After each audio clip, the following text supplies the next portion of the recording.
નમસ્તે ખેડૂત મિત્રો, હું નિકુંજ પટેલ, વેલકમ એગ્રોટેકમાંથી. આજે અમે ઈડર તાલુકાના આપણે કયું ગામ આપણે ભાણપુર ગામમાં આવેલા છીએ. ત્યાં એક પ્રગતિશીલ ખેડૂતે પાયામાં મેગા કીટ વાપરેલી, તો એમનું રિઝલ્ટ પૂછીએ કેવું લાગ્યું એમને. શું નામ તમારું ભાઈ? વેદાંત. મેગા કીટ તમે આ બટાકામાં પાયામાં વાપરેલી? પાયામાં. બરોબર. એકરની એક બેગ, વીઘા એક બેગ?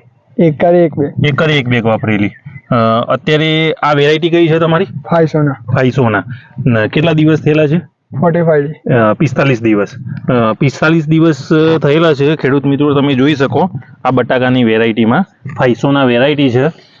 પલુર બી તમે જોઈ શકો કે મિનિમમ 2 ફૂટની અત્યારે 45 દિવસમાં બે ફૂટની હાઈટ હશે ને ભાઈ વેદાંતભાઈ?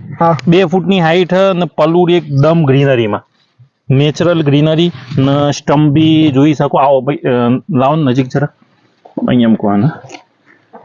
સ્ટમ્પ બી તમે જોઈ શકો ખેડૂત મિત્રો, એકદમ મજબૂત ને સારી એવી થિંકનેસમાં સ્ટમ્પ બી છે. બરોબર ને આ એક છોડ આપણે અત્યારે કાઢેલો હોય એમનો, એક સિંગલ છોડ જ છે. સિંગલ જ છે ને વેદાંતભાઈ? સિંગલ. હા, સિંગલ છોડમાં અત્યારે 9 થી 10 એક બટાકા બેસેલા છે. બરોબર ને? એકદમ સ્વસ્થ જોઈ શકાય ને હાઈટ બી તમે જોઈ શકો. અત્યારે 2 થી 2.5 ફૂટની હાઈટ આવી ગયેલી, એકદમ ગ્રીનરીમાં બહુ મસ્ત. બરોબર ને વેદાંતભાઈ? બરોબર. મેગા કીટ કેટલા વર્ષથી વાપરો તમે? 2 વર્ષ. 2 વર્ષથી. ચોમાસામાં વાપરેલી? મગફળીમાં તો કેવું રિઝલ્ટ હતું મગફળીમાં? સારું હતું રિઝલ્ટ. એટલે મગફળીની જોઈને પછી અત્યારે બટાકામાં વાપરી? બરોબર. કેવું લાગે અત્યારે? તમે કેટલા વીઘામાં વાપરેલી મેગા કીટ?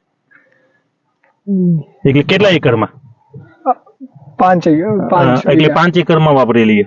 બરોબર. કેવું લાગ્યું? બધામાં સારું રિઝલ્ટ? સારું રિઝલ્ટ. Okay, thank you.